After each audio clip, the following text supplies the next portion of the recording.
प्यारे बच्चों, आज आप पढ़ेंगे चाँद से थोड़ी सी गप्पें। यह कविता लिखी है शमशेर बहादुर सिंह जी ने। बच्चों, आपने आसमान में देखा होगा ना कि चंद्रमा आपको कैसे दिखते हैं। कभी तो पूरे गोल दिखते हैं और कभी कैसे दिखते हैं, तिरछे दिखते हैं।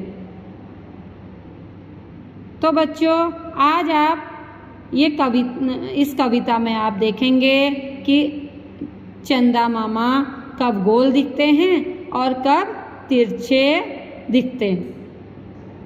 आप ही के समान एक 10 से 11 साल की एक बच्ची है जो चाँद से गप्पें लगा रही है। गोल हैं खूब मगर आप तिरछे नजर आते हैं जरा। आप पहने हुए हैं कुल आकाश तारों जड़ा। सिर्फ मुंह खोले हुए हैं अपना गोरा चिट्टा गोल मटोल।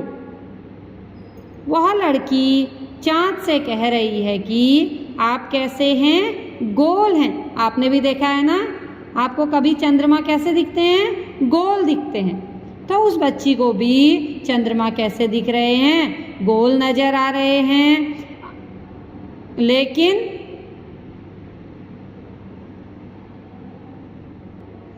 अब वह लड़की कह रही है कि आप गोल तो हैं, लेकिन आप मुझे अब कैसे दिखने लग गए हैं, अब आप मुझे तिरछे नजर आने लगे हैं। आप पहने हुए हैं कुल आकाश तारों जड़ा। वो कह रही है कि आपने क्या पहना हुआ है, कपड़ों के रूप में आपने क्या पहना है, पूरा आकाश जिसमें तारे जड़े हुए हैं। सिर्फ मुंह खोले हुए हैं अपना गोरा चिट्टा गोल मटोल। आपने सिर्फ अपना मुंह खोला है जो कैसा लग रहा है, गोरा चिट्टा और गोल मटोल, बहुत चमकीला लग रहा है और सफ़ेद। अपनी पोशाक को फैलाए हुए चारों सिमत आप कुछ तिरछे नजर आते हैं, जाने कैसे खूब हैं गोकी, वाह जी वाह। हमको बुद्धू ही निरा समझा है, हम समझते ही नहीं हैं जैसे कि आपको बीमारी है। अब वो लड़की आगे कह रही है कि आपने जो तारों जड़ी पोशाक कपड़े पहनी हुई है वह आपने क्या किया है, चारों दिशाओं में, पूरब पश्चिम उत्तर दक्षिण चारों दिशाओं में फैलाई हुई है। इसलिए आप हमको अब कैसे दिख रहे हैं, आप तिरछे नजर आ रहे हैं, जाने खूब हैं गोकी, वाह जी वाह, हमको बुद्धू ही निरा समझा है। अब हम ये समझ गए हैं कि आपने हमें क्या समझा है, आपने हमें पूरा बुद्धू ही समझा हुआ है। आपने देखा होगा ना, चंद्रमा कभी कैसे दिखते हैं आपको, कभी गोल दिखते हैं तो कभी तिरछे दिखते हैं। चंद्रमा के अलग अलग रूप आप लोग ने देखे हैं ना। पूर्णिमा को कैसा दिखता है चंद्रमा, पूरा गोल दिखता, और अमावस्या को बिल्कुल पतली सी लाइन हो जाती है जो दिखने में भी नहीं आती है। ओके, अब आप आगे देखेंगे। अब वह बच्ची कह रही है कि आपने हमको क्या समझ रखा है, आपने हमको बुद्धू समझा है, आपको ये नहीं पता कि हम आपको समझते हैं।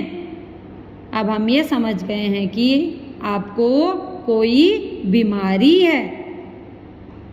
आप घटते हैं तो घटते ही चले जाते हैं और बढ़ते हैं तो बस यानी कि बढ़ते ही चले जाते हैं। जब आप एक बार घटने लगते हैं, देखा है आपने, पूर्णिमा के दिन क्या होता है, चंद्रमा गोल बिल्कुल चमकीले नजर आते हैं, फिर उसके बाद धीरे धीरे धीरे धीरे घटने लग जाते हैं और अमावस्या तक बिल्कुल घट जाते हैं, और फिर धीरे धीरे धीरे बढ़ते हैं और तो फिर बढ़ते ही चले जाते हैं और रुकने का नाम नहीं लेते। इसलिए वो बच्ची कह रही है कि जब आप घटते हो तो बिल्कुल घट जाते हो, और जब बढ़ते हो तो बिल्कुल ही बढ़ते ही चले जाते हो। तब तक सांस नहीं लेते हो जब तक कि आप बिल्कुल गोल ना हो जाए। आपने देखा है ना, पूर्णिमा के दिन चाँद कितना चमकीला और बिल्कुल गोल नजर आता है, बिल्कुल गोल। अब वह बच्ची कह रही है कि यह मर्ज आपका अच्छा ही नहीं होने में आता है। क्या कह रही है? जो आपको यह बीमारी है वह बिल्कुल भी ठीक नहीं होने वाली है। हमने अभी तक इतनी बार देख लिया है, जब आप घटने लगते हो तो घट जाते हो और बढ़ने लगते हो तो बिल्कुल बढ़ते ही रह जाते हो और तब तक दम नहीं लेते जब तक कि आप बिल्कुल बड़े ना हो जाओ। बच्चों, अब आप इस कविता के कुछ प्रश्न उत्तर देखेंगे। देखिए, आप पहने हुए हैं खुले आकाश के माध्यम से लड़की क्या कहना चाहती है? क्या कहना चाहती है? लड़की कहना चाहती है कि चाँद ने तारों से जड़ी हुई चादर ओढ़कर बैठा है। चाँद की पोशाक चारों दिशाओं में फैली हुई है। तुम इसमें से किसे सही मानते हो? तो बच्चों, ये दोनों ही सही हैं, क्योंकि चाँद ने क्या किया है? तारों से जड़ी हुई चादर भी ओढ़ी हुई है, ओढ़ी थी ना कविता में। और चाँद की पोशाक क्या है? चारों दिशाओं में फैली भी हुई है। अब अगला है, चाँद कवि ने चाँद से गप्पें किस दिन लगाई होंगी? इस कविता में आई बातों की मदद से अनुमान लगाओ और उसका कारण भी बताओ। कब लगाई होंगी कवि ने चाँद से गप्पें? पूर्णिमा के दिन, या अष्टमी से पूर्णिमा के बीच, या प्रथमा से अष्टमी के बीच? कब लगाई होंगी? अष्टमी से पूर्णिमा के बीच।